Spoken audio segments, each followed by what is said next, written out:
Assalamualaikum warahmatullahi wabarakatuh. Salam sejahtera untuk kita semua. Selamat datang di podcast perdana kita, di podcast ngobrol santai. Bersama dengan aku, gimana manggilnya gue aja ya, biar nyaman. Bebas. Bersama dengan gue Hilda, sebagai CPNS untuk jabatan analis pelanggaran HAM. Nah, di sini gue bersama dengan teman-teman gue. Ada siapa kak sekarang perkenalan? Ya, halo, nama gue Triasi Hawari, panggil aja Iyas. Gue sama kayak Hilda, CPNS, posisinya sama analis pelanggaran HAM juga. Ya. Nama aku Satya, jabatan sama kayak Iyas, sama Hilda juga, analis pelanggaran HAM. Nah, yang terakhir, halo, nama aku Ira Rasati, panggilannya Ira, CPNS Komnas HAM juga, tapi jawabannya lain karena aku analis. Ngomong-ngomong masalah CPNS nih, kita tuh harus peka nggak sih sama yang namanya isu-isu kontemporer yang sedang terjadi di lingkungan sekitar, terutama dengan yang paling banget nih, yang sering banget kita gunakan, yang sering banget itu seperti penggunaan internet. Benar nggak sih teman-teman? Iya. Di Indonesia itu penggunaan internet itu menurut aku tuh perkembangannya itu sangat masif, ya kan? Dengan peningkatan dengan penggunaannya tuh masif, terus gampang diakses kemana-mana, sehingga masyarakat itu masih bingung nih, wah ini kira-kira kalau misalkan masih bingung nih informasinya tuh ada bener atau enggak, dan ini tuh aplikasinya atau sesuatunya tuh wah ini aman atau enggak gitu kan. Iya, masih bingung. Terus yang paling ditakutkan itu adanya penyebaran informasi yang belum tentu benar atau kita sebutnya hoax ya. Nah, kira-kira nih, gue mau nanya nih sama teman-teman, khususnya Kak Satya nih, kira-kira ada nggak sih pengalaman atau keresahan tentang hoax ini? Pengalaman atau keresahan soal hoax apa ya? Kayaknya nggak resah sih, soalnya pelaku hoax juga kan. Bahaya nih. Coba klarifikasi coba. Bukan pelaku penyebar berita bohong. Cuman sebelum masuk ke hoax itu sendiri kan kita perlu meluruskan arti hoax itu apa gitu. Takutnya ada pergeseran makna dulu ke yang sekarang. Soalnya ada sedikit cerita itu sekitar tahun 90-an, ada profesor fisika namanya Alan Shockley, bisa dicari, pernah tahu kan? Jadi dia itu sengaja buat jurnal palsu, sengaja ini buat jurnal palsu, diserahkan ke editor, mungkin sama si editor nih, oh ini profesor nih, jadi tinggal dipublikasi, masuk akhirnya dipublikasikan lah jurnalnya si Alan Shockley ini. Nah setelah dipublikasi si Alan Shockley ini ngasih apa ya, kayak bukan klarifikasi apa ya, ngasih statement lah dia kalau bahwa ini jurnal yang saya buat palsu. Dia dengan sengaja, iya kayak disclaimer gitu. Nah, maksud dari si Alan Shockley soal jurnalnya yang palsu ini adalah supaya editor ini melihat dia bukan cuma karena profesornya, tapi karena dia harus nilai nih isi jurnalnya benar apa enggak, terlepas dia profesor atau bukan. Jadi kayaknya dulu sama sekarang konsep hoax itu agak berbeda gitu, takutnya ada pergeseran makna sekarang. Mungkin jadi kita luruskan sedikit lah soal hoax itu apa sih. Cuma kalau di bahasa Indonesia kan penyebaran berita bohong kan. Memang kalau soal penyebaran berita bohong harus ditindaklanjuti lah, karena dia soal penipuan segala macam kan. Itu dulu sih. Mungkin kalau misalnya buat definisi hoax, gue kebetulan nemuin ada beberapa. Jadi kalau misalnya dari awal banget itu, yang paling lama hoax sendiri tuh udah masuk di Oxford English Dictionary itu dari sekitar tahun 1796 gitu. Yang biasanya hoax itu diartikan sebagai menipu, mendorong untuk percaya fabrikasi atau fiksi yang cenderung sifatnya itu lucu atau nakal. Jadi sebenarnya memang awalnya itu hoax itu memang bukan sesuatu yang maksudnya serius, tapi memang semacam kayak for fun aja, anekdot. Makanya biasanya direlatein hoax itu sama karya-karya sastra, kayak misalnya tulisannya kalau misalnya tahu Edgar Allan Poe, terus Mark Twain, kayak gitu-gitu. Hoax itu bisa jadi ini aja sih, tiga sebenarnya: misinformasi, sama omong kosong. Jadi kalau misinformasi itu adalah orang yang pada awalnya menyebarkan apa yang dianggap yang sebenarnya salah itu karena dia percaya fakta apa yang disebarkan itu benar. Sedangkan kalau disinformasi itu memang dia menyebarkan dan tahu kalau apa yang dia sebarkan itu salah. Jadi memang apa ya, malicious intent. Jadi emang tujuannya udah buruk. Memang ya jadi memang nyampein fakta palsu tapi audiens maupun si penyampainya sama-sama paham kalau itu bohongan. Oh ya, berarti sebenarnya hoax itu udah di apa namanya sudah ada sejak zaman udah jauh banget gitu ya, kayak udah ada Bukan hal yang baru sebenarnya. Iya, tapi makin kesini jenisnya makin banyak ya kan. Terus hoax itu datangnya tuh bukan cuma dari masyarakat awam, ternyata kan dari akademis seperti tadi kan yang profesor tadi. Kira-kira nih menurut Kak Iyas, kenapa sih hal itu bisa terjadi? Kenapa ya? Nah ini nih, kalau ini mungkin dari kita tarik mundur dulu dari kondisi di Indonesia yang memang populasi penggunaan internetnya tuh naiknya drastis banget. Jadi kalau dibandingin tahun 2018 dibandingin sampai sekarang 2022 itu penggunaan pengguna internet tuh melonjaknya tinggi banget, sekitar 54,25%. Ini menurut datanya We Are Social per Januari 2022. Terus juga bisa dilihat dari tingkat penetrasi masuknya di internet itu ke masyarakat yang tadinya cuma sekitar baru 50% orang nih di Indonesia yang benar-benar tahu dan pakai internet. Di tahun ini tuh lompat jauh jadi 73,7% gitu. Jadi karena memang orang dipaksa untuk berubah dan beradaptasi secepat itu, pasti kan nanti akan ada gap pemahaman tentang sebenarnya gimana sih harusnya kita navigate through the internet gitu. Kira ada yang bisa mau ditambahkan? Kalau aku sih ini ya kayak, jadi aku tuh pernah baca satu buku judulnya Thinking Fast and Slow. Itu bukunya si Daniel Kahneman.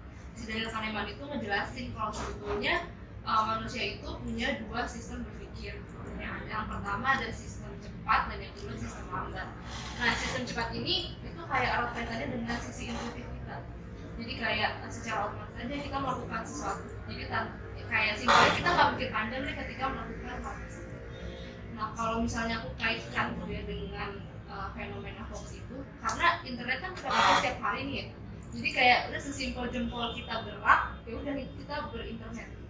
Like dan share itu gampang banget kan, jadi cuma klik. Nah, masalahnya kecenderungannya kita itu adalah ketika kita melihat suatu informasi dari internet, nah kita cuma pakai sisi intuitif kita aja. Nah, sisi intuitif itu kan berkaitan erat juga dengan emosi kayak gitu kan. Jadi ketika kita melihat berita yang wah ini secara emosional nih masuk banget nih ke kita, atau misalnya kita sepemahaman lah dengan informasi yang beredar itu, kita nggak berusaha untuk mencari apakah informasi ini benar atau enggak gitu, terus sumbernya dari mana, terus ini kapan kejadiannya, tapi kita langsung aja percaya oh ya ini emang benar beritanya. Nah, kemudian kita ada kecenderungan untuk share biar orang tahu.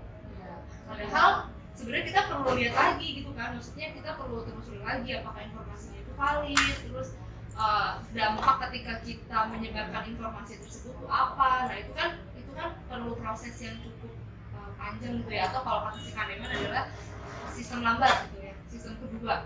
Nah problemnya adalah sebetulnya kalau menurut pandangan aku pribadi ya, gap yang tadi ya, transisi dalam berinternet itu ternyata nggak hanya terjadi pada mungkin kategori-kategori tertentu, tapi misalnya pada orang-orang yang secara pendidikan gitu ya cukup tinggi, juga itu rentan gitu loh terjerumus dalam pusaran-pusaran berita hoax itu, apalagi orang-orang mungkin atau pihak-pihak yang mungkin secara akses internet gitu ya atau secara pendidikan itu masih sangat terbatas. Jadi kayak kebayang nggak sih gimana itu crowdednya internet atau media sosial kita dengan kondisi cara kita berpikir, terus juga dengan kondisi akses yang gak merata. Jadi kayak kalau itu soal hoax ini cukup kompleks gitu ya, karena siapapun bisa terlibat dalam atau bias berpikir.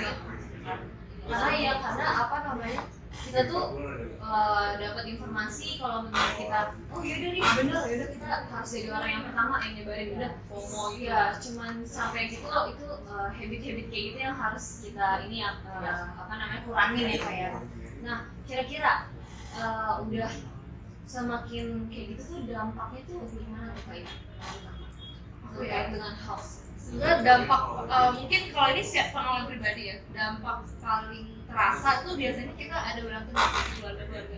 Karena misalkan nih, ya kan itu dari yang paling kecil iya, kan. dari grup keluarga ya, grup keluarga entah orang tua kita atau dari publik kita gitu kan. Kadang mereka suka nge-share informasi kayak misalnya pas COVID deh tuh banyak banget kita seliweran kan informasi-informasi yang nggak tahu sebenarnya dari mana.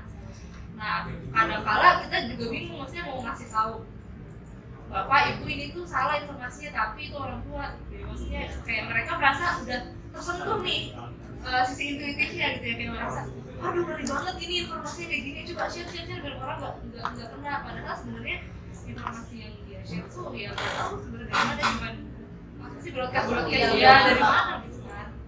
Itu sih yang pertama.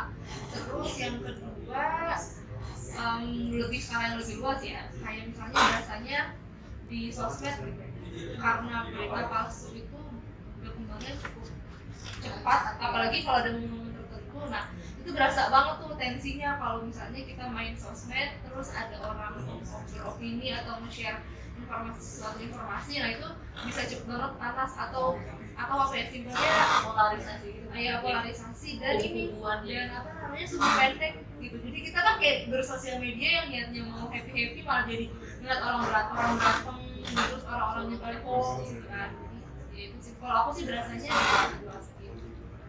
Ya, jadi kita tuh sebagai masyarakat harus tetap hati-hati juga ya. Terus ini nih aku mau terakhir pertanyaan dari aku untuk teman-teman yang nonton kira-kira solusi sederhana deh yang bisa dilakukan buat teman-teman yang nonton atau buat teman-teman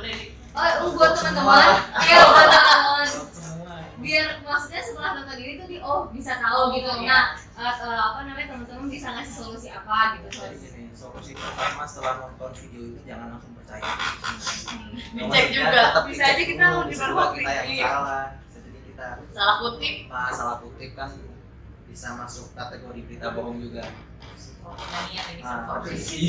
Tapi yang tadi solusi iya. Solusi dari diri sendiri mungkin ya. Jadi ketika kita menerima informasi itu dicek dulu kebenarannya walaupun soal kebenaran yang ada di publik itu masih banyak perspektif lah tergantung perspektif siapa itu bisa jadi benar atau salah. Kalau menurutku pribadi ya. Terus itu dari diri sendiri. Terus yang kedua kita juga bisa mengingatkan teman terdekat atau keluarga misalnya orang tua itu gak ada masalah nggak terkait bukan takut sih kalau mengingatkan soal ayat baik itu yang dibilang Ira tadi kan dari sendiri orang keluarga terdekat. Terus yang lebih luas lagi mungkin soal undang-undang ITE yang masih multi tafsir. Jadi menurutku dalam konteks undang-undang ITE ini apapun bisa jadi ujaran kebencian, apapun bisa jadi berita bohong, apapun bisa jadi pencemaran nama baik.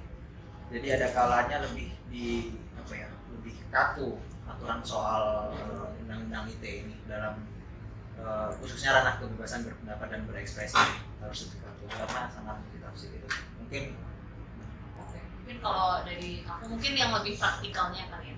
Jadi kan banyak nih hoax yang kita terima tuh ada gambar ada fotonya gitu. Itu bisa salah satunya kita cek nih sebenarnya foto atau video ini asalnya dari mana. Itu bisa misalnya kita buka foto atau video di browser, kita klik kanan, terus kita search for Google Image, jadi kita bisa tahu sebenarnya si gambar atau foto ini tuh pertama kali digunainnya benar nggak sih buat berita ini atau ternyata ini diambil keluar dari konteksnya terus malah digunain buat hoax lain. Sama yang paling penting ini sih ya digital literasi. Jadi kayak yang kita harus bisa itu bukan cuma cara menggunakan internet tapi juga cara mengolah informasi itu dan memilah informasinya itu. Segitu aja teman-teman podcast dari podcast kita ngobrol santai. Semoga bermanfaat. Wassalamualaikum warahmatullahi wabarakatuh. Thank you.